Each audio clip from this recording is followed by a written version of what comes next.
Bien, muy buenas tardes. Saludar a cada uno de ustedes en esta jornada académica de hoy, viernes 25 de septiembre del 2020, la Cátedra Bicentenaria del CEPCAM, del Centro Peruano de Capacitación y Mercado, en coordinación con el colectivo Pisco al Bicentenario, la ANEA Región Ica y también la Asociación de Patriotas. Estamos organizando un importante evento académico que contamos con la presencia de un distinguido historiador de nuestro país, el historiador Juan Alberto San Martín Vázquez, con quien vamos a tocar un tema relevante y de mucho protagonismo, como es a 198 años del primer Congreso Constituyente, liberales y conservadores en el inicio de la República. Es preciso indicar que el historiador Juan San Martín es egresado de la Universidad Federico Villarreal, también es director de la Biblioteca del Instituto Sanmartiniano del Perú y director de la revista de Historia y Cultura Tiempos. Es autor de innumerables artículos de revista, periódico y también promueve la cultura, la historia y expositor de innumerables conferencias. Vamos a darle el uso de la palabra y agradecerle por acompañarnos para disertar esta importante charla. Adelante, señor Juan San Martín. Buenas noches. Muchas gracias, Martín. Agradezco a los asistentes a esta conferencia el participar de esta reunión. Bueno, entonces, la conferencia, como se mencionó, lleva por título a 198 años del primer Congreso Constituyente, liberales y conservadores a inicios de la República, ¿no? Bueno, voy a hacer una pequeña introducción para un poco tratar el tema más a fondo luego, ¿no? El Libertador San Martín había gobernado el Perú como protector un año y algunos meses más. Tuvo algunos problemas, ¿no? Como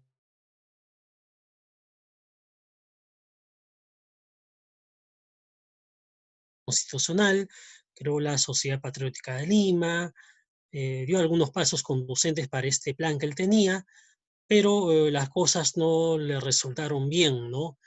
Hubo debates acerca de cuál sería el mejor gobierno para el Perú libre, ¿no? Y él, que sostenía la monarquía constitucional, vio frustradas sus aspiraciones, porque en los debates que hubo en la Sociedad Patriótica de Lima, los partidarios de la República se impusieron, ¿no? De la mano de personajes muy conocidos, ¿no? Como Pérez de Tudela, Arce, Mariátegui, ¿no? Así que creo que eso ya nos da una idea de que el Libertador San Martín, luego de estar un año y algunos meses más gobernando el país de forma provisoria, él decide abandonar el Perú y dejar en manos de un Congreso el poder, ¿no? Y el Libertador San Martín realiza pues la convocatoria al Congreso Constituyente el 27 de diciembre de 1821, ¿no? Hay inestabilidad política, todavía hay guerra contra las fuerzas realistas que están en la Sierra Central y Sur del país, ¿no? El mismo Virrey Las Sernas había hecho fuerte en el Cusco, y entonces San Martín decide pues dejar el poder y se despoja de la banda de gobernante ante el Congreso de la República que él instala el 20 de septiembre de 1822, ¿no? San Martín, al despojarse de la banda gobernante, dio un discurso ante la representación nacional, dejando en claro que la unión de todos los peruanos era vital para alcanzar el progreso y la libertad, y que la división por las ambiciones personales sería nefasta para el país porque daría paso a la anarquía, ¿no? Y bueno, y la historia nos muestra que él tuvo razón, ¿no? Años después, la anarquía devoró el país, ¿no? En medio de guerras caudillescas, ¿no? Entre generales del ejército peruano. Bueno, San Martín entonces deja el poder, se instala el Congreso de la República el 20 de septiembre de 1822, y hay que ver que este primer Congreso del Perú, digamos, no representaba exactamente a a todas las provincias o jurisdicciones del país, ¿no? Habían provincias, departamentos del Perú que estaban en manos de los españoles, ¿no? Sobre todo en el sur, ¿no? Por ejemplo, Arequipa, Cusco, Huamanga, Huancavelica y Puno. Allí no hubo elecciones y por lo tanto no enviaron representantes al Parlamento, al Congreso peruano, ¿no? Así que esto, bueno, algunos historiadores dicen que este primer Congreso que tuvo el Perú no fue legítimo, no fue plenamente nacional, ¿no? Pero se dio. Este Congreso empezó a funcionar a partir de su instalación y hubo numerosos debates conducentes a la elaboración de la primera carta política del país, ¿no? La Constitución de 1823. Y entonces, yo ahora lo que voy a hacer es hablar un poco de los debates doctrinarios que hubieron en las sesiones de este Congreso Constituyente entre los años 22 y 23, ¿no? Y vamos a ver ahí sí algunas posturas liberales y conservadoras que nos van a hablar bien de la situación política, económica y social que había en el Perú. Hay 79 diputados elegidos, ¿no? En elecciones, sobre todo en los departamentos del norte y centro del país, y hay 38 diputados suplentes, ¿no? La mayoría de estos congresistas eran abogados y clérigos. También hubo médicos, hubo comerciantes, incluso hubo hasta extranjeros, ¿no? Porque la ley lo permitía, ¿no?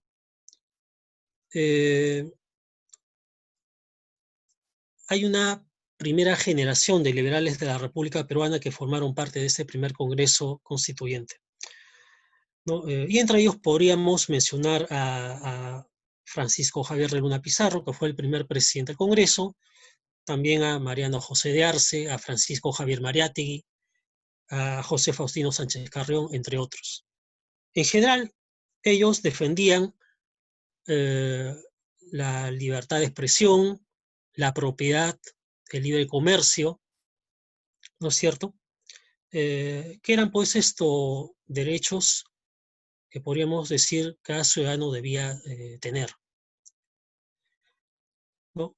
Desde un primer momento podemos ver que el Congreso toma el poder de hecho, ¿no?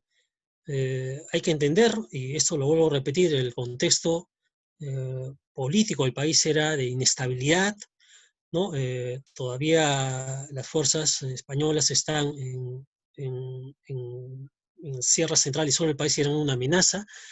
Y entonces Mariano José de Arce, este tribuno liberal, ¿no? En una de las primeras sesiones que tuvo el Congreso, dijo que el Poder Legislativo debe tener plenos poderes asumiendo un control total del gobierno, ¿no? E inclusive la conducción de la política internacional de Perú, ¿no? El diputado por Arequipa propuso, ¿no? Entonces, en el segundo día de la sesión, que el Parlamento debe tener o mantener por un tiempo el Poder Ejecutivo, ¿no? Y que lo debe ejercer por medio de una comisión formada de 3 individuos, ¿no? Elegidos en medio de ellos, y reservándose el mismo Congreso la decisión de los negocios diplomáticos y otros, ¿no? Entonces vemos desde un primer momento que el Congreso de la República está ejerciendo un poder bastante absoluto del poder político, ¿no? Eh, es importante tener en cuenta también eh, lo que dijeron otros diputados o congresistas en estas sesiones, que como digo, fueron las de los primeros meses de la instalación del Congreso, ¿no? A finales del año 1822, ¿no? Sánchez Carrión, por ejemplo, ¿no? Un defensor del orden republicano, ¿no? Expresó que era necesario supervisar las acciones de los gobernantes de provincias, de lo que hoy día podríamos llamar los gobernantes regionales y alcaldes, ¿no?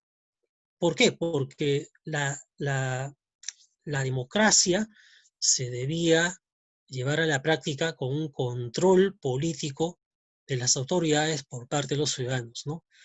Ahora, los ciudadanos en esa época, ¿no? No eran todos, ¿no? Como lo vamos a ver más adelante,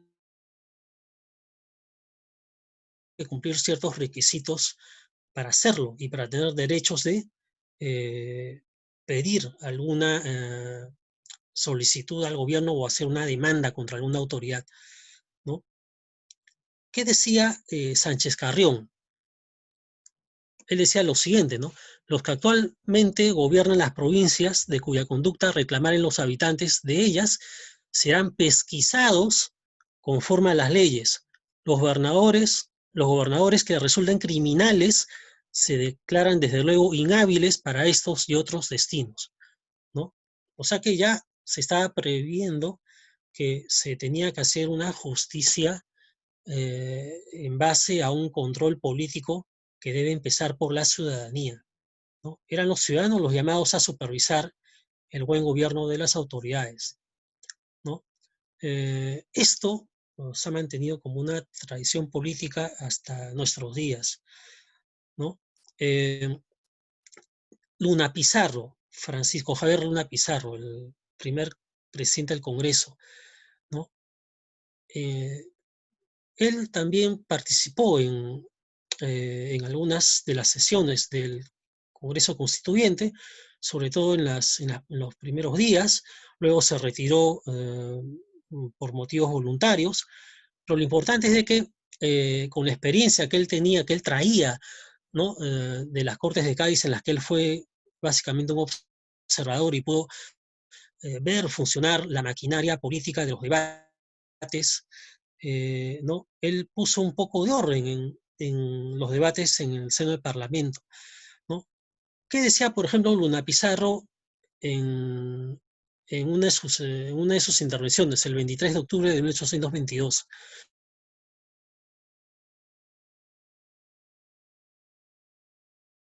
Medios de proporcionar fondos para las necesidades actuales, pasándoles al efecto todas las proposiciones particulares que se hubiesen hecho, ¿no?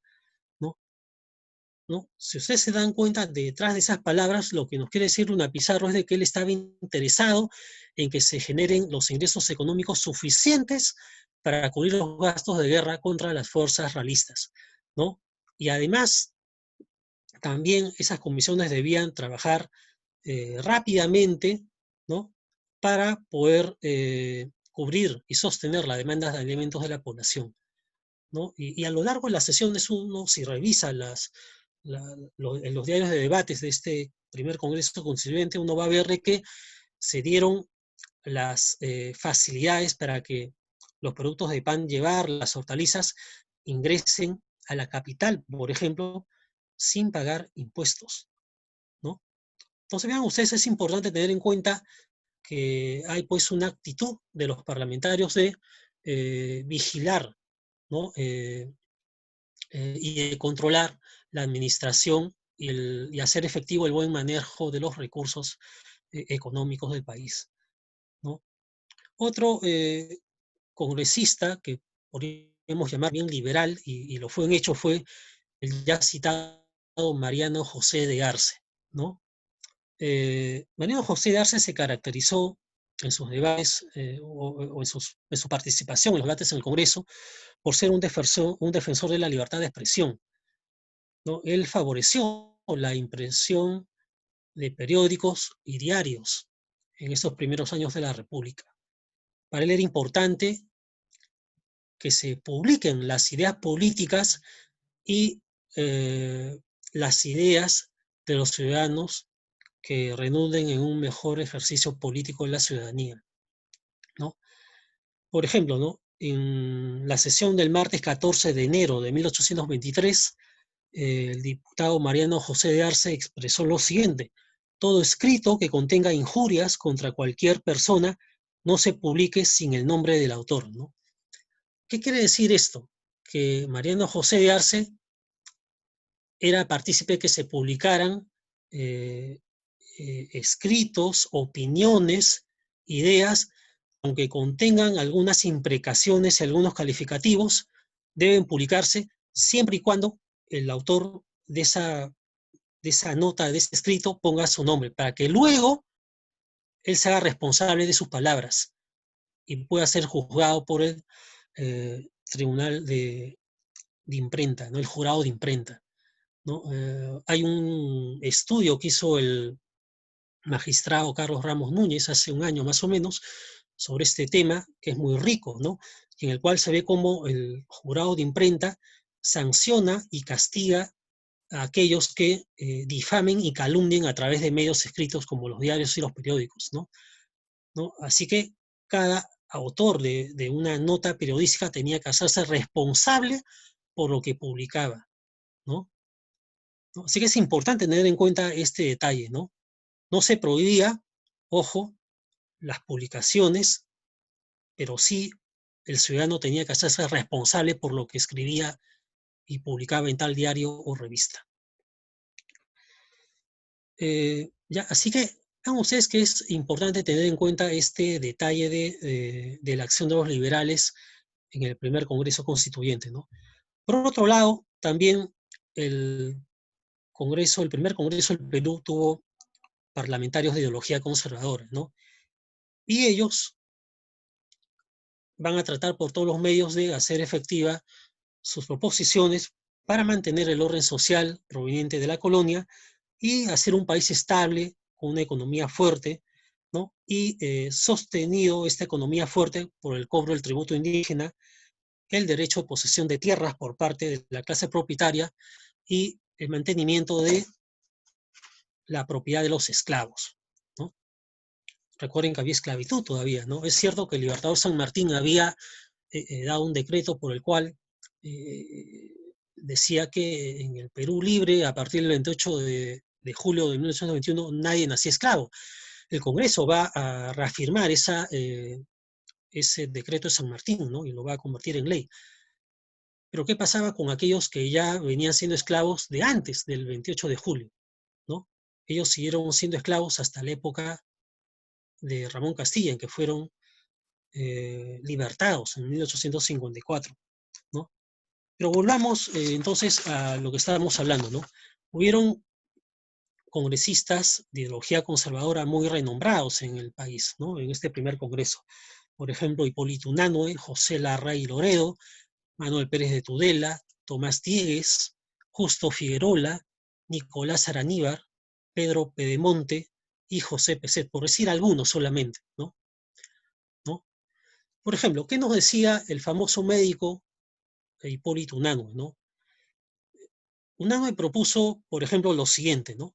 Que se autorice ampliamente al gobierno para que use de todos los medios que le dicte su celo para proporcionar recursos que remedien las necesidades presentes sin olvidar para levantar tropas del Perú y reemplazar las bajas de los cuerpos, ¿no? Entonces vean ustedes, ahí claramente Unanue está diciéndonos que era necesario que el gobierno sancione leyes, normas dirigidas no solamente a solventar los gastos de guerra, los gastos comunes del Estado también, sino también a ejecutar la leva de hombres para enrolarlos en el ejército patriota y continuar con la guerra contra las fuerzas realistas que, como dije, estaban acantonadas en la sierra central y sur del país, ¿no? Otro congresista que también tenía una ideología conservadora era Manuel Pérez de Tudela, ¿no? Un defensor del orden republicano. En la sesión del 23 de septiembre de 1822, ¿no? Cuando se estaban proponiendo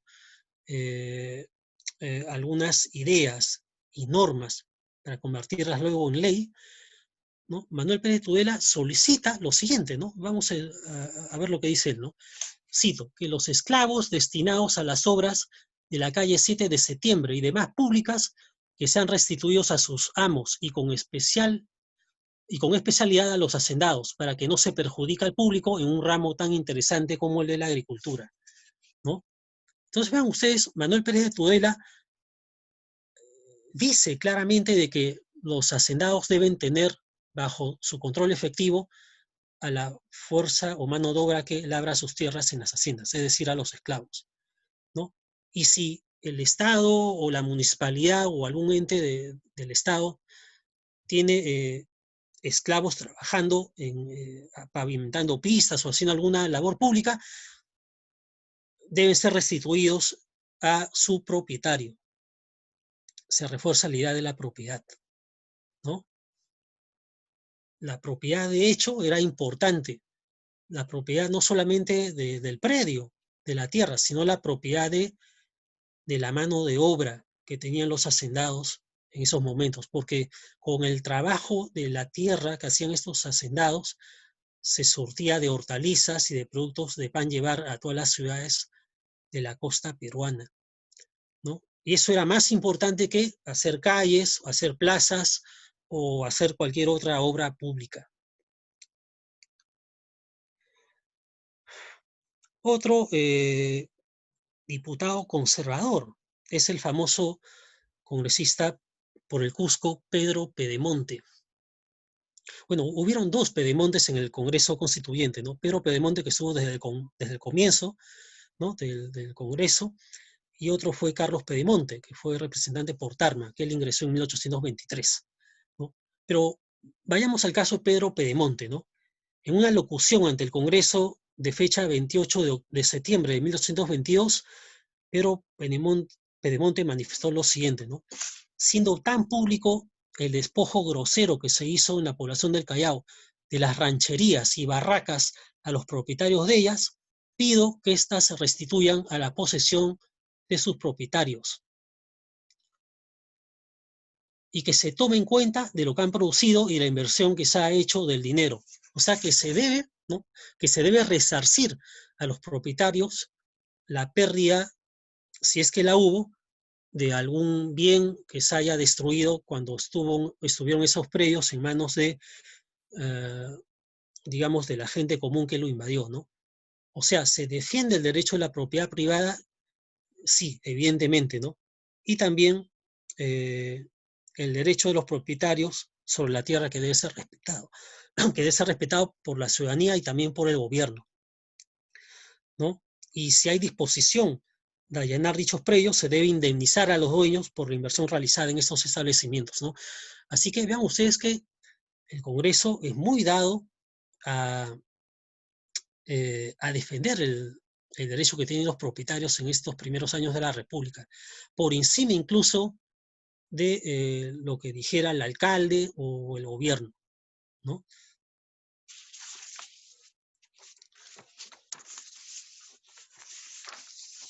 Otro diputado conservador de este primer Congreso Constituyente fue el diputado José Peset. ¿Qué decía José Peset, por ejemplo, ¿no? En la sesión del 2 de octubre de 1822, Peset propuso lo siguiente, cito, todo peruano que hubiese servido alguna vez en el ejército español, antes o después de la Revolución de América, y al presente no sirviese en nuestro ejército, será enrolado en nuestras armas sin dilación alguna en la clase y grado que sus aptitudes militares designaren, ¿no? ¿No? ¿No? ¿Qué nos quiere decir esto? Que evidentemente se justifica, ¿no? La leva y también la reasignación de aquellos que lucharon en algún momento, ¿no? Por el bando enemigo, pero que ahora al estar sin trabajo se enrolen en las fuerzas patriotas para hacer frente a los españoles, ¿no? Porque era necesario tener un ejército numeroso y fuerte para enfrentar a las tropas del virrey La Serna, ¿no? Los diputados conservadores siempre van a tender a eso, ¿no? A dar leyes que permitan ejercer autoridad y hacer un gobierno mucho más fuerte, ¿no? Y para ello van a recurrir a este tipo de medidas, ¿no? Como establecer levas, ¿no? Autorizar el cobro de contribuciones forzosas, ¿no? Etcétera, etcétera, ¿no? Así que creo que es importante tener en cuenta que el debate parlamentario en estos años en que funcionó el primer Congreso Constituyente fue rico y dio paso a que se hiciera una constitución de 1823 que digamos, en su gran mayoría de artículos podemos ver que fue liberal, pero que tuvo algunos visos de autoritarismo y conservadurismo. Por último, voy a pasar a algunos pequeños apuntes sobre la primera constitución que tuvo el Perú y que elaboró este primer Congreso Constituyente. Me refiero a la Constitución de 1823.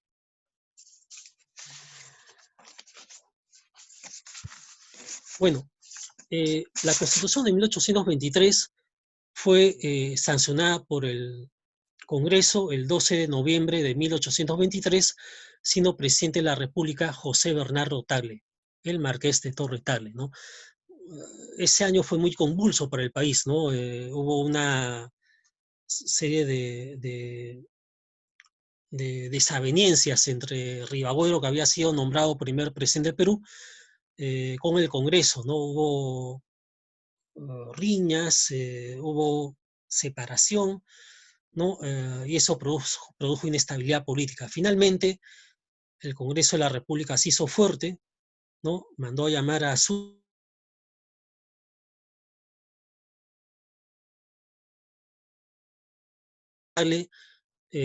presidente del Perú, se sanciona esa primera constitución del Perú, ¿no? Y yo quiero tocar dos temas dentro de esta parte que estamos viendo la Constitución, ¿no? Primero, el tema de la religión, ¿no? El artículo 8 de la Constitución del 23 dice lo siguiente: la religión de la República es la católica, apostólica, romana, con exclusión del ejercicio de cualquier otra, ¿no? Vean ustedes, ¿no? Es importante tener en cuenta este artículo, ¿no? Porque habían, en efecto, en el Perú, muchas personas que no eran católicas, pero que sirvieron en el ejército patriota y colaboraron grandemente en el esfuerzo de hacer del Perú un país libre de la tutela de España, ¿no?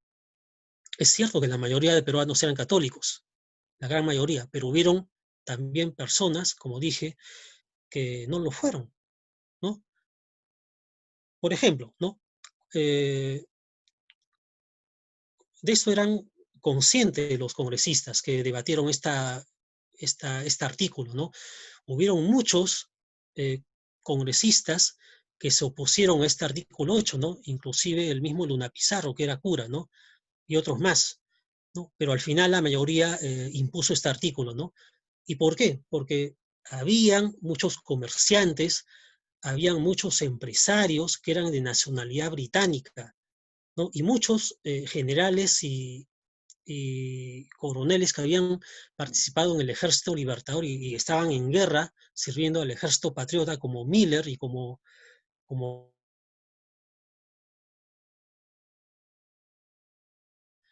entonces había pues la idea de que si se obligaba a todos eh, los peruanos, ¿no? A todos los ciudadanos peruanos a ser católicos, muchos se tendrían que ir del país por no renunciar a su fe. Y en efecto, ¿no? Cuando se da esta constitución, cuando se sanciona, muchos extranjeros se van del país porque no aceptan dejar su fe protestante. Y algunos pocos se quedaron, ¿no?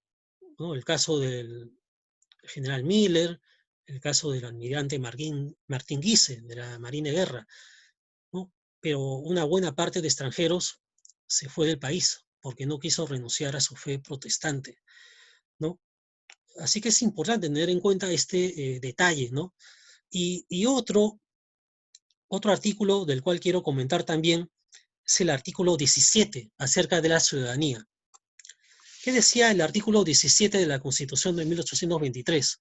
Para ser ciudadano es necesario ser peruano, casado o mayor de 25 años, saber leer y escribir, tener una propiedad, profesión, arte o un título público y no estar sujeto a otro como sirviente o jornalero, ¿no? Entonces se tenían que cumplir con una serie de de requisitos, como hemos visto en ese artículo 17, para ser ciudadano y tener derechos políticos, ¿no? Esta norma estuvo vigente hasta el año 1840, o sea que en las primeras décadas del Perú libre, ser ciudadano pues era ser parte de una élite, no todos lo eran, ¿no? Ahora, ¿qué problemas trae esto? ¿O qué problemas trajo en esa época, ¿no? Evidentemente estamos viendo de que el ser ciudadano, es cierto, tenía requisitos bastante, digamos, eh,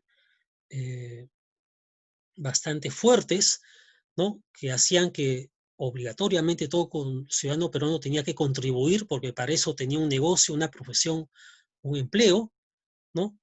Y también, por sobre todo, eh, no solamente ser peruano de nacimiento, sino ser casado mayor de 25 y saber leer y escribir. Es decir, que ningún iletrado podía ser ciudadano. Todo aquel que tuviera derechos políticos, que sea ciudadano, tenía que ser un tipo ilustrado, tenía que ser un tipo culto y que supiera muy bien saber las leyes y poder cumplirlas y usarlas o de alguna manera para su beneficio y ser, por ejemplo, candidato a alcalde o a congresista, ¿no? Así que cualquiera no podía ser congresista tampoco, se tenía que ser ciudadano y cumplir esos requisitos, ¿no? ¿No? Y vean, si un extranjero quería ser ciudadano peruano, la ley lo decía bien claramente, ¿no? El extranjero que obtenga la carta de ciudadanía peruana debe haber adquirido propiedades en el Perú que lo obliguen a tributar, ¿no? O haber traído al país una industria o una invención y haber defendido a la nación, ¿no? Si el extranjero cumplía esos requisitos, podía ser ciudadano peruano, ¿no? O sea, había una exigencia mayoritaria para el extranjero que quería ser peruano, ¿no? Y obviamente tenía pues que cumplir también el tema de la religión, ¿no? Tenía que aceptar ser devoto católico, ¿no? Es un hecho que algunos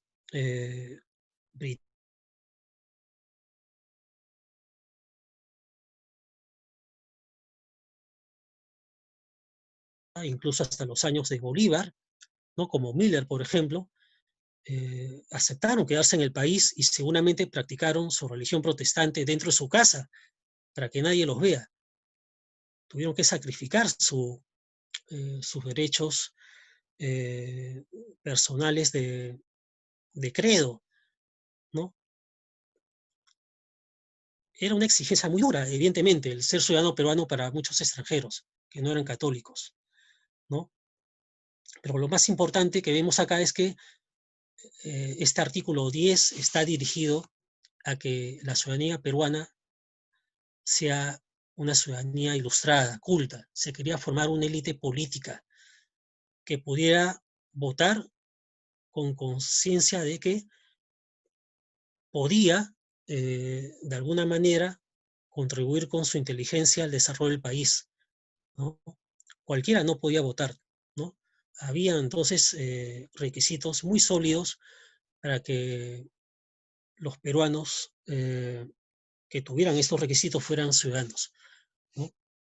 Evidentemente, la mayoría del país no estaba en esa condición, ¿no? Por ejemplo, los jornaleros, los siervos, los indígenas, ¿no? ¿No? Así que eh, creo que es importante, ¿no? Tener una idea de esta constitución política, ¿no?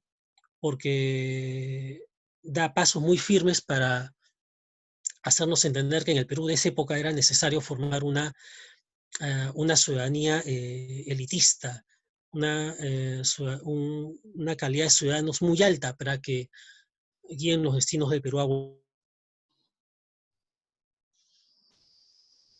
3. Decía que el ejercicio de la ciudadanía se suspendía por ineptitud física o moral, por condición de sirviente doméstico, por la tacha de deudor, o de haber quebrado su industria, o de ser moroso al Estado, ¿no? Se le quitaba también entonces el derecho a ciudadanía por esos motivos, por no tener un empleo u oficio conocido, o por abandonar los casados a sus mujeres sin causa alguna, ¿no? ¿No? O por ser un ebrio, delincuente o llevar una vida escandalosa. Vean ustedes entonces que se reafirma que el ser ciudadano era no solamente ser no debía solamente ser un tipo culto y brillante, un tipo ilustrado, sino también un ser humano con calidad moral, con virtudes cívicas y éticas. No cualquiera podía ejercer la ciudadanía, ¿no? ¿No? A mí me gustaría mucho que este artículo 24 se pusiera en vigencia ahora, acá hay tanta corrupción, pero lamentablemente estamos así porque hemos retrocedido en nuestra cultura política. En esa época habían mejores, evidente, tribunos de la República, habían mentes ilustradas que supieron hacer leyes. Es cierto, muchas fueron controladoras y hasta algo autoritarias, pero hicieron que la ciudadanía esté en manos de gente ilustrada, culta, que supiera qué hacer con el Estado y manejarlo bien. Bueno, les agradezco mucho el haber escuchado esta conferencia y podemos conversar de este tema con sus preguntas. Gracias. Bien, muchísimas gracias, historiador Juan San Martín, por su brillante exposición en esta noche con el tema a 198 años del primer Congreso Constituyente, liberales y conservadores en el inicio de la República. Vamos a invitar al señor David Velázquez Silva, al historiador David Velázquez Silva, quien es licenciado y magíster en Historia por la Universidad de San Marcos. Como investigador ha sido ganador del 7º Concurso Nacional de Tesis de Posgrado de la Asamblea Nacional de Rectores y actualmente enseña en la Escuela Profesional de Historia de la Facultad de Ciencias Sociales de su misma alma mater para los comentarios correspondientes. Adelante, señor David Velázquez. Gracias por la invitación. Particularmente gracias, Juan San Martín, por invitarme a comentar tu interesante charla.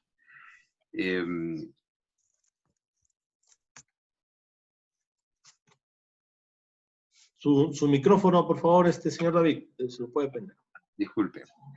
Decía que agradezco la invitación, particularmente a Juan San Martín, la invitación personal que hizo para comentar su charla. Y también agradezco a quienes nos estén escuchando. Parto mis reflexiones respecto de lo que ha presentado Juan, puntualizando dos cosas que me parecen interesantes en su visión para comprender el contexto político del primer Congreso Constituyente, ¿no? Que es, en primer lugar, el hecho de que las decisiones políticas, las divisiones al interior del Congreso se hicieron en un contexto de guerra, y cualquier evaluación de los actos, de las medidas legislativas, de las posiciones políticas de los actores, tiene que consolidarse en una condición de guerra, ¿no? Como bien planteó Juan, ¿no? Entonces las valoraciones que podamos hacer como investigadores o como ciudadanos a 200 años o a 198 años de esa época, es considerar justamente esa situación, digamos, de una guerra que es una guerra de suma cero, es decir, de una guerra en donde los políticos que están del lado del Congreso saben que si van a perder la guerra, lo más probable que va a suceder es que terminen colgados, ¿no? Y las decisiones y las acciones políticas que toman en ese contexto están en función de esa posibilidad, porque al otro lado, en la vereda del frente, se encuentra un ejército que ya ha tomado pues acciones similares con, digamos, a los que consideraba rebeldes o los que consideraba insurrectos, ¿no? Entonces, eso es súper importante de mencionarlo, ¿no? Y toda valoración acerca de las acciones que muy bien Juan ha considerado, ¿no? De los llamados conservadores, deben considerarse en ese contexto, ¿no? Valorarlos, mirarlos, analizarlos y evidentemente nombrarlos implica pues tomar en consideración ese contexto militar, ¿no?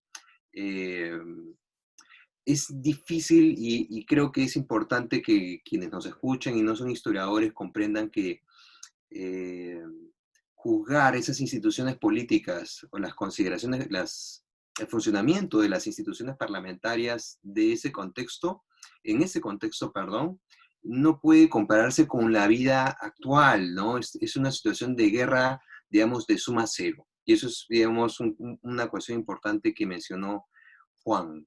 Y otro punto que me parece importante es el hecho de que, a pesar de que en el Congreso, o más bien quienes apostaron por la independencia, eh, o que terminaron del lado de los independentistas, no estaban totalmente, digamos, no eran uniformes, ¿no? Y ese es un segundo punto que presenta de manera interesante Juan, ¿no? Que no había posturas, en primer lugar, y es muy probable que muchos de los que participaron en ese congreso, de repente algunos no estaban a favor de la independencia, pero, digamos, andaban las cosas, digamos, la contingencia los llevó a esas posturas, ¿no?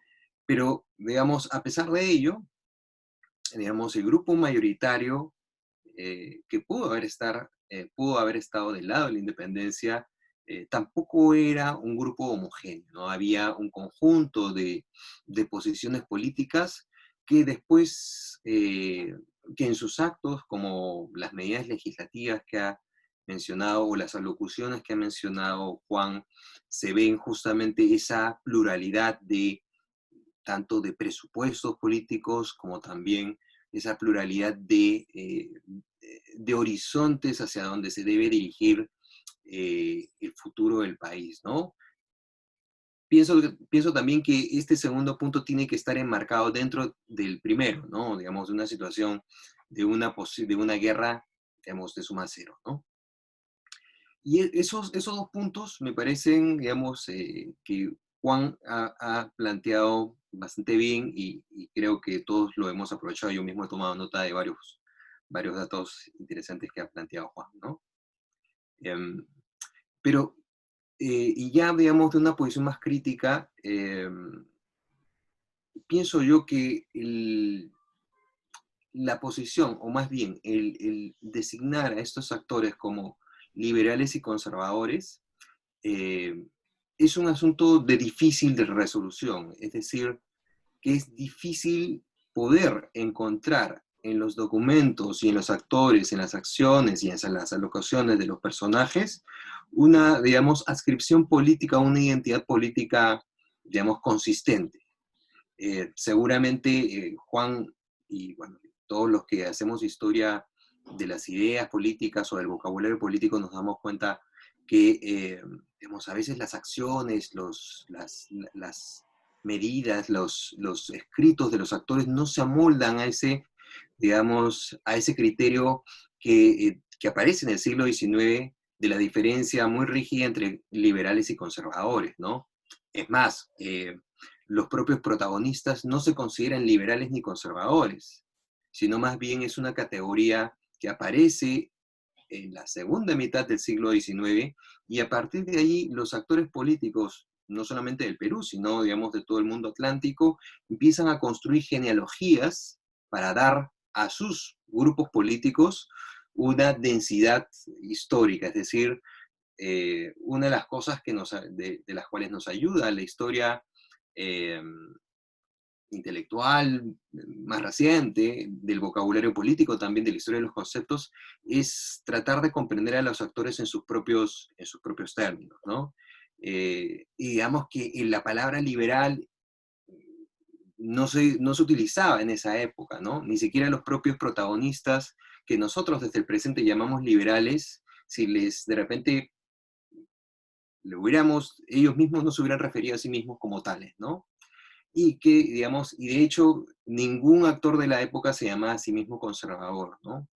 Entonces, digamos, una de las cosas con las cuales creo que no estoy tan de acuerdo con Juan es el hecho de generar esa distinción, ¿no? Entre liberales y conservadores, que es más bien una representación desde el futuro, o desde el presente, más bien de los historiadores del presente, que tratamos de adjudicarle una identidad política a actores que de repente no tienen esas, digamos, eh, esas lealtades ideológicas cuando justamente estos grupos ideológicos decimonónicos no existían, ¿no?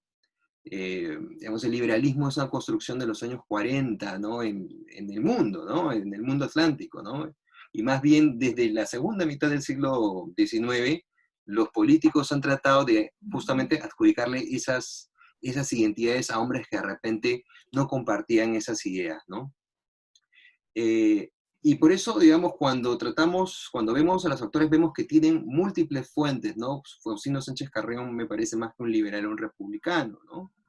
De repente los conservadores, y de hecho algunos conservadores pensaban, o los que se llamaban conservadores, estaban de acuerdo con la libertad de comercio, ¿no? Y entonces, cuando nosotros hacemos historias del pensamiento político, nos damos cuenta y pensamos, ¿estos actores son incongruentes? Es decir, digamos, ¿por qué tienen posiciones políticas que se salen de nuestros marcos analíticos? Porque lamentablemente nuestros marcos analíticos están mal. Es decir, digamos que no los comprendemos a ellos en sus propios términos. La política, digamos, es diferente a la academia, ¿no? Los actores políticos toman decisiones, tienen un conjunto de fuentes que les permiten operar políticamente. Ellos no digamos, un político no tiene que ser fiel a sus, digamos, a las fuentes intelectuales de las cuales bebe, porque en realidad no son convicciones ideológicas sólidas, es más bien esas ideologías que nosotros normalmente adjudicamos desde el siglo XX y XXI a los actores, recién se crean, digamos, en el transcurrir del siglo. Y, digamos, sería más interesante y mucho más útil y productivo ver de repente cómo los actores utilizan, digamos, las herramientas que tienen a su alcance para tratar de construir futuros políticos o, digamos, para actuar políticamente, ¿no? Sin tratar de establecer paralelismos exactos, ¿no? Entre los actores del siglo XIX y del siglo XX o XXI, digamos, la política es, digamos, es difícil pedirle a un actor político, digamos, una lealtad ideológica, digamos, cuando lo que quiere el actor político es que su voluntad se haga carne, ¿no? Es decir, digamos, hay también tácticas políticas, hay horizontes, oportunidades que los actores, digamos, aprovechan, ¿no? Entonces, pensemos en estos personajes más como políticos, como hombres que, digamos, que van a construir un escenario totalmente nuevo, que es una nueva república, que como intelectuales, ¿no? Que también lo son, sin duda, ¿no? Pero pensemos menos en ellos digamos, menos como filósofos que como intelectuales, ¿no? Entonces, cierro con esto, mi estimado Juan, y bueno, espero que podamos seguir conversando sobre estos puntos. Bien, muchísimas gracias, historiador David Velázquez Silva, por sus comentarios. Vamos a invitar a los participantes que deseen hacer sus preguntas correspondientes. Tenemos al señor Luis Lafora Sender, del colectivo Pisco al Bicentenario, para su pregunta correspondiente. Señor Lafora, ¿está presente? Sí, acá estoy.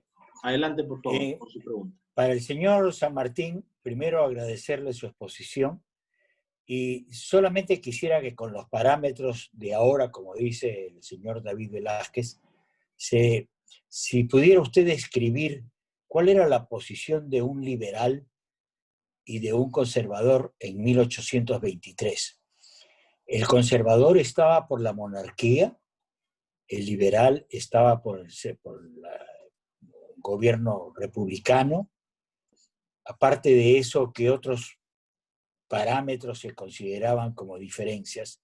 Sabiendo que en ese entonces no se utilizaban siquiera las palabras liberal o conservador, pero quisiera para analizar cuál era la posición de cada uno de los bandos.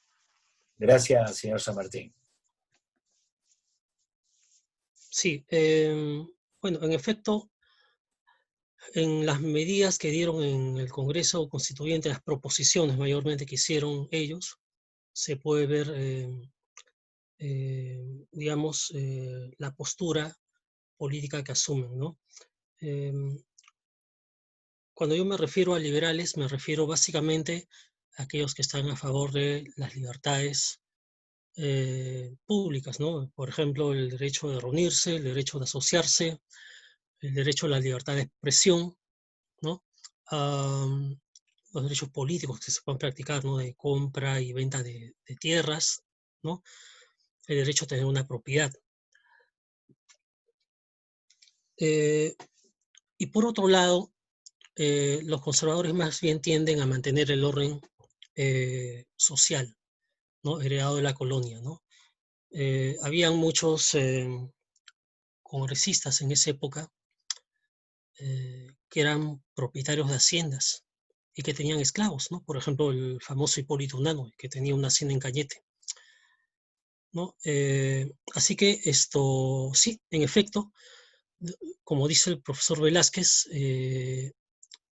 digamos que los parámetros no están muy definidos porque, en efecto, habían congresistas que podían ser afines a proclamar la libertad de comercio, pero más bien tenían esclavos también. O sea que, digamos que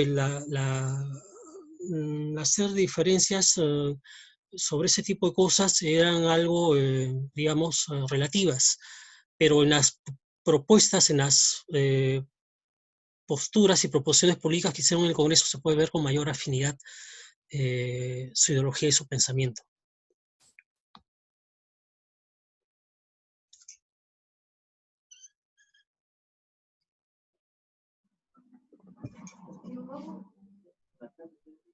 Bien, muchas gracias.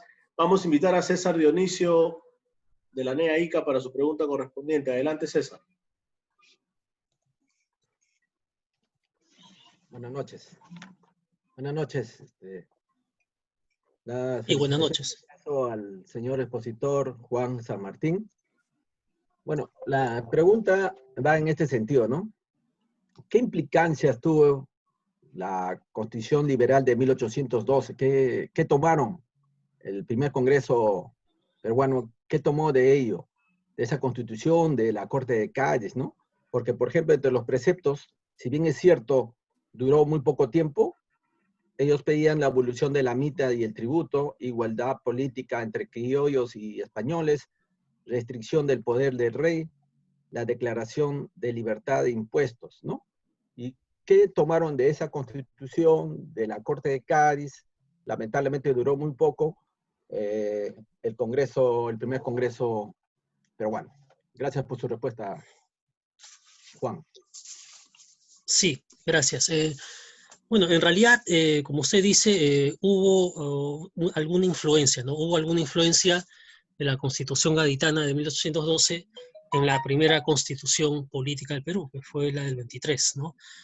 Y eso lo dicen algunos juristas y estudiosos de la Constitución, ¿no? Como Carlos Ramos, Valentín Paniagua, ¿no? Que tiene un libro sobre ese tema bastante preciso. Y en efecto, ¿no? Hubo, sí, alguna influencia, ¿no? Por ejemplo, el tema de los derechos y las libertades públicas, ¿no? Por ejemplo, la Constitución de 1812 sancionaba que debía haber igualdad en derechos entre criollos y españoles, ¿no? Todos tenían que tener el derecho de libre expresión, de gobernar, también el de la libre participación política, ¿no? Y en el caso también de la abolición de la mita y el tributo indígena. Ahora, en la realidad peruana de 1822-23, ¿no? Yo no puedo llamar que sea un retroceso, pero sí el contexto político de la época hicieron que los gobernantes de Perú, y en este caso los congresistas, no digamos, contemplaran algunas cosas en la Constitución del 23, ¿no? Y voy, por ejemplo, al caso de las contribuciones, ¿no? De los impuestos, ¿no? La Constitución del 12 prácticamente anula, pone fin al tributo indígena. En cambio, en la Constitución del 23, obviamente se da paso a la contribución indígena, ¿no? Luego se le cambia el nombre por contribución personal en la época de Bolívar, ¿no? Pero entonces se ve de que no es tan cierto de que hay una fuerte influencia o acogimiento de artículos o de normas de la Constitución gaditana en la primera Constitución del Perú, ¿no? Fue relativa, ¿no? Y básicamente en lo que atañe a los derechos de la ciudadanía, ¿no? A la libertad de expresión, bueno, digamos los derechos fundamentales de la persona, ¿no? Pero en cuanto a materia económica no se acató todo lo que dio la Constitución del 12, ¿no? Bien, gracias César Dionisio por tu pregunta. Vamos a invitar a los demás participantes que deseen hacer su pregunta correspondiente al historiador Juan San Martín. En este caso le damos la invitación al señor Víctor Camasca, presidente del colectivo Pisco del Bicentenario, para unas palabras o comentarios. Adelante, señor Víctor Camasca.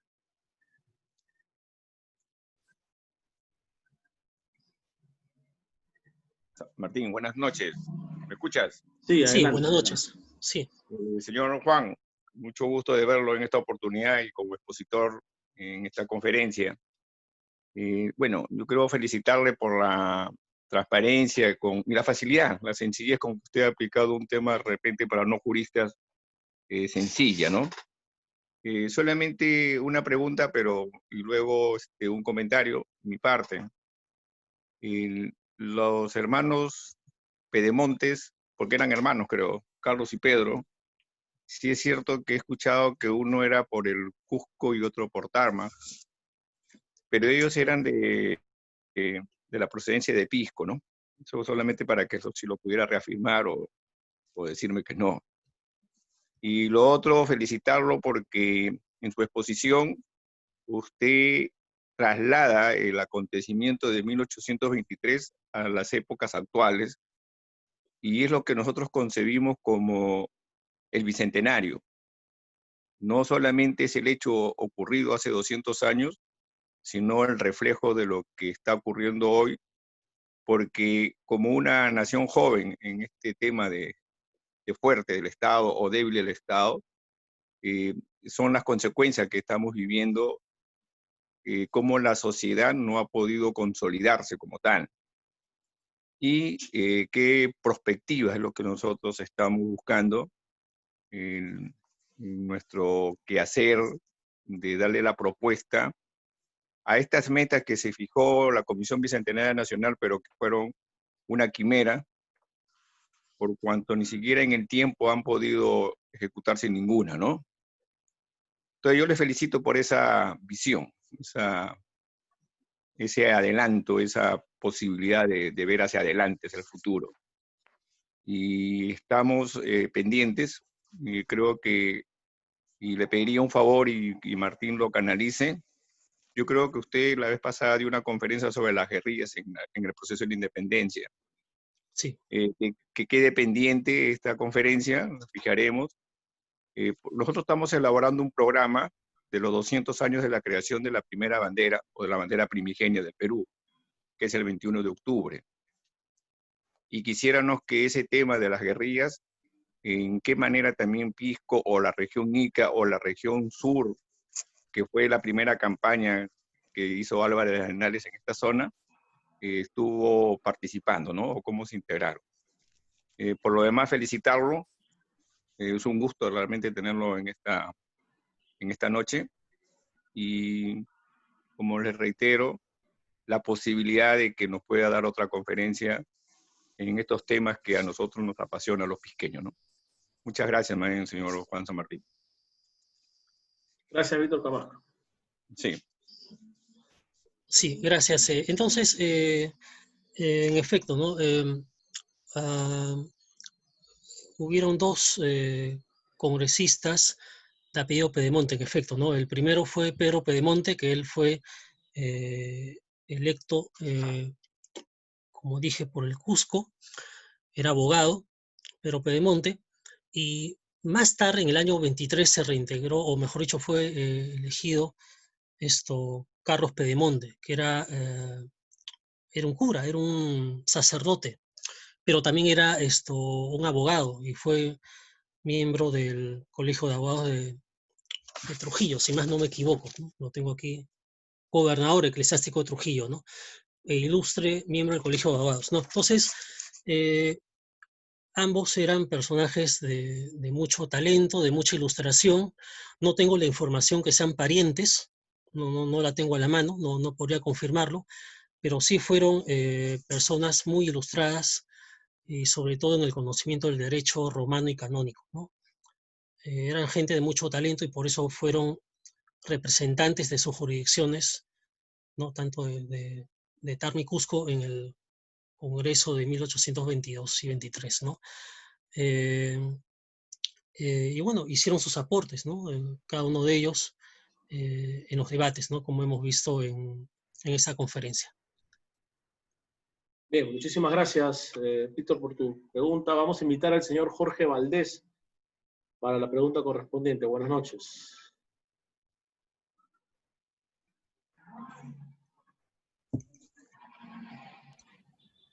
Buenas noches, ¿me escuchan? Sí, sí lo escuchamos, señor Valdés. Adelante.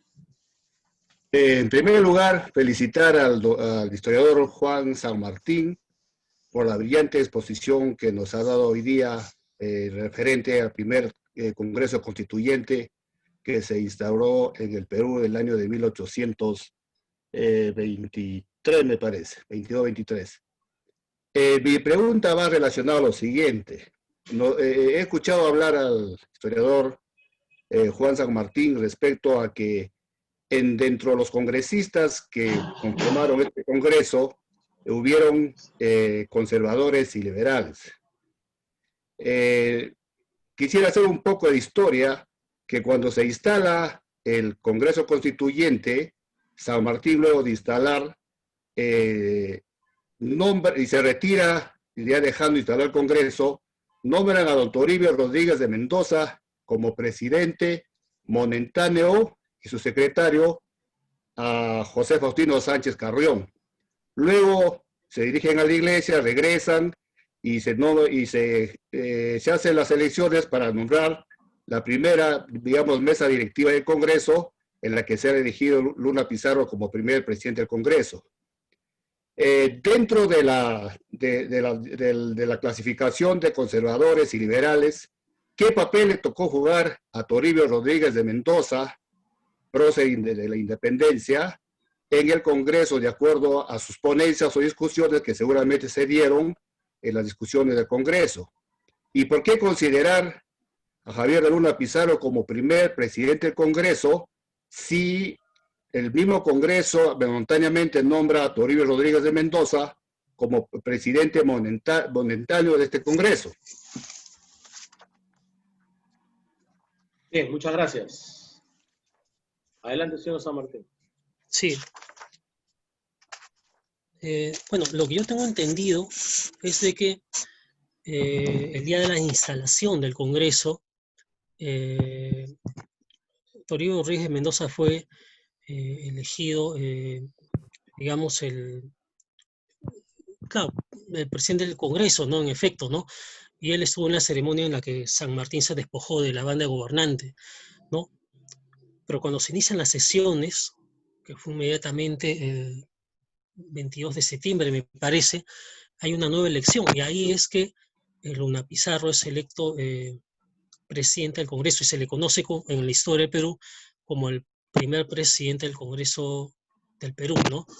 Y quizá Luna Pizarro fue elegido por dos razones. Primero, porque Toribio Rodríguez de Mendoza, si bien tenía mucha experiencia y era un tipo muy culto, ¿no? Él ya era bastante mayor de edad, y seguramente no estaría con el suficiente vigor como para dirigir las sesiones durante un mes, ¿no? En cambio, Luna Pizarro era mucho más joven y él tenía la ventaja, Luna Pizarro tenía la ventaja de ser alguien con experiencia en el manejo parlamentario, porque como dije en la conferencia, él había estado en Cádiz, en las sesiones de las Cortes de Cádiz en 1812-13, ¿no? Y él podía muy bien manejar los hilos de los debates entre los representantes que habían allí en el Congreso, ¿no? Así que yo creo que por esas razones Luna Pizarro fue electo presidente para dirigir justamente el debate y las sesiones, ¿no? Porque era un tipo que tenía experiencia y tenía pues el vigor necesario para dirigir esas intervenciones que podían ser algunas quizás radicales y otras no tanto, ¿no? Y como vimos en la conferencia, pues las proposiciones que hubieron en el inicio, en los primeros días de que se reunió ese congreso, pues fueron los más candentes, ¿no? Sobre la nacionalidad, sobre la religión, ¿no? Lo que hemos discutido acá, ¿no? Y Luna Pizarro era el que tenía más tacto político para dirigir estas sesiones y poner orden.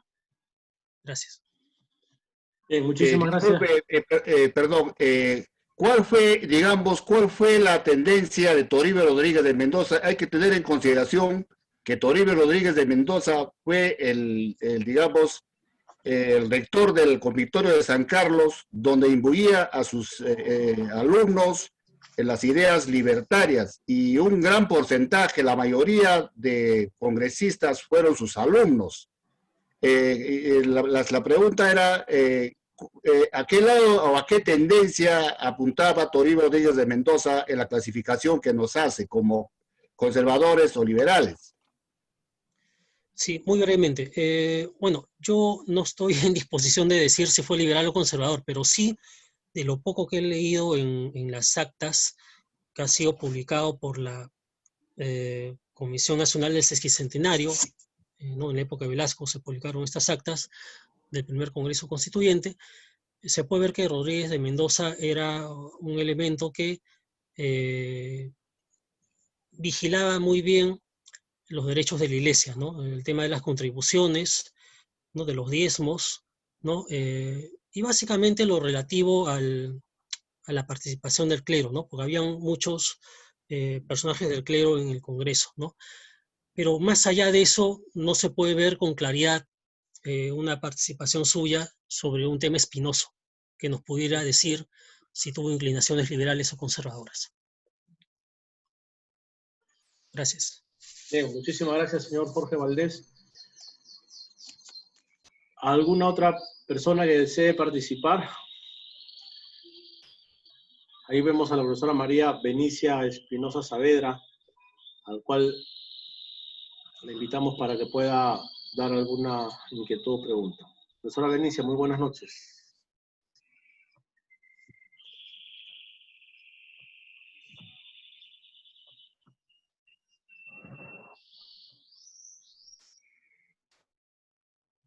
Bien, creo que tiene problemas técnicos.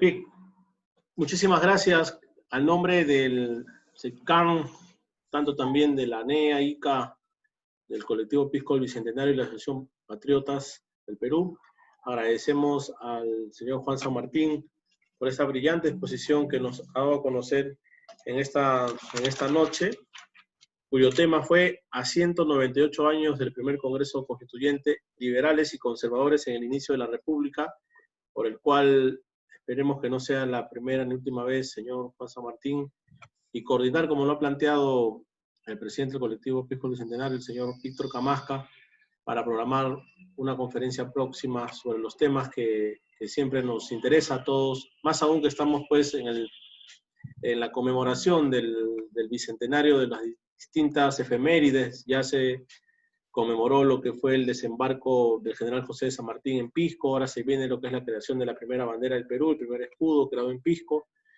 entre otras actividades importantes. Señor San Martín, ¿algunas palabras finales? Sí, agradecer al SECCAN y a ti, Martín, por la organización del evento, a los participantes que han visto la conferencia, que han escuchado con atención, que es un tema muy importante para conocer los inicios de la República del Perú, ¿no? También agradezco a David Velázquez por sus comentarios que me van a servir mucho para hacer mis trabajos posteriores, ¿no? Y bueno, sigamos adelante con los eventos para aportar más en el conocimiento de nuestra historia. Gracias. Amigo Juan San Martín, tengo una pregunta aquí en el chat, sino que el nombre no está muy claro. Vlade B10 Vita dice, se dice muchas veces que no se debe juzgar a los actores del pasado desde la perspectiva del presente, pero dentro del marco de la ética y los valores, como mencionaste, ¿dónde queda la propiedad de otros hombres? Si nos podría absolver esta inquietud, por favor. Ya, bueno, es una pregunta un poco abstracta, pero lo que podría decir es de que hay que rescatar el aporte de las personas en el contexto en que las dieron, ¿no? Y cuando hemos hablado de la participación de estas personas ilustradas en el Congreso Constituyente, como dijo David, actúan en un contexto determinado, y ese contexto es de que había inestabilidad política, había una guerra contra las fuerzas realistas, las cuales se debían llevar bien, ¿no? Y así que el gobierno que había en Lima era precario, y a pesar de que el Congreso de la República tenía el control del Ejecutivo, y a pesar de que habían unas mentes muy ilustradas allí en el Congreso, hubieron pugnas y rencillas que luego hicieron que hubieran conflictos, ¿no? Con Ribagüero y demás, ¿no? Creo yo que no solamente las mentes ilustradas son las que llevan una buena dirección y gobierno del país, sino los más capaces.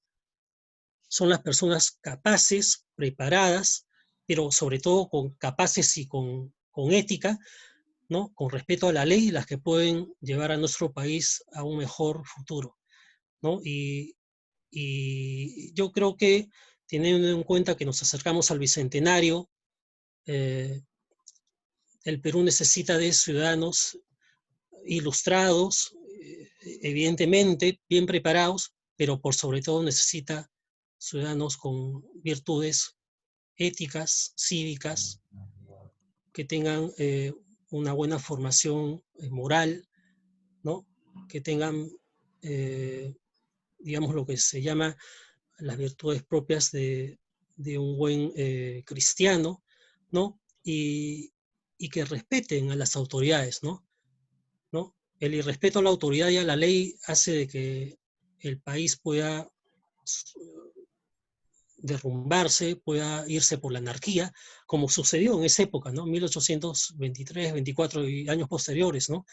Nadie respetaba la ley, hubo guerras intestinas, hubo caudillaje, ¿no? Y el Perú en sus primeros años, pues, no le fue muy bien, ¿no? Se perdió territorios, ¿no? Y eso porque hubo gobernantes que no supieron respetar la ley y no pusieron al país por encima de sus ambiciones personales. Y yo creo que, estando cerca las próximas elecciones presidenciales, que coinciden con el Bicentenario de la Independencia, todos los peruanos debemos asumir nuestra responsabilidad y, digamos, hacer bien por el país, pensar bien a quién se debe elegir y elegir con inteligencia. Gracias. Bien, muchísimas gracias, señor Juan San Martín. Ya finalmente vamos a pedirle al señor Willy Muñoz de la NEA ICA para sus palabras finales y con él ya poder dar culminado este presente evento académico. Willy Muñoz, ¿nos escuchas? Adelante, buenas noches. Puedes prender tu micrófono, Willy. Buenas noches. He tenido dificultades con la conectividad, pero tratándose de Juan San Martín, uno de los destacados historiadores y muy realista en su enfoque, vigente, con un mensaje que nos hace reflexionar, no podía menos que aplaudir y felicitar su participación en esta etapa de videoconferencias que estamos realizando con CEPCAM y con las instituciones que realmente queremos fortalecer y construir una verdadera democracia con respeto y con derechos constitucionales que no sean mancillados.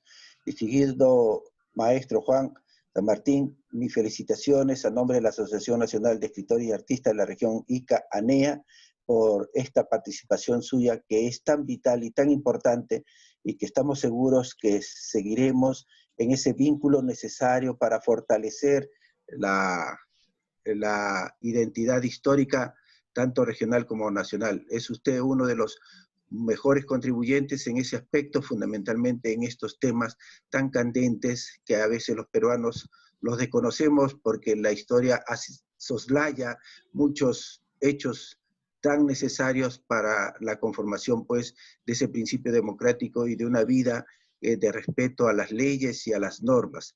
Lamentablemente, nos ha tocado vivir en estos últimos decenios una serie de deslumbramientos democráticos, porque nos hemos basado en líderes que nos podrían haber conducido a una mejoría dentro del desarrollo y estructura económico-social del país, pero, como digo, lamentablemente hemos sido frustrados, pero como país frustrado también podemos levantarnos, y justo la participación de usted en la conferencia, el vertir todos estos conceptos, hace que reflexionemos y que sigamos pues el camino de lo que es justo y lo que es correcto para nuestra patria. Muchas gracias, distinguido amigo. A nombre de la DEA, nuevamente mis felicitaciones.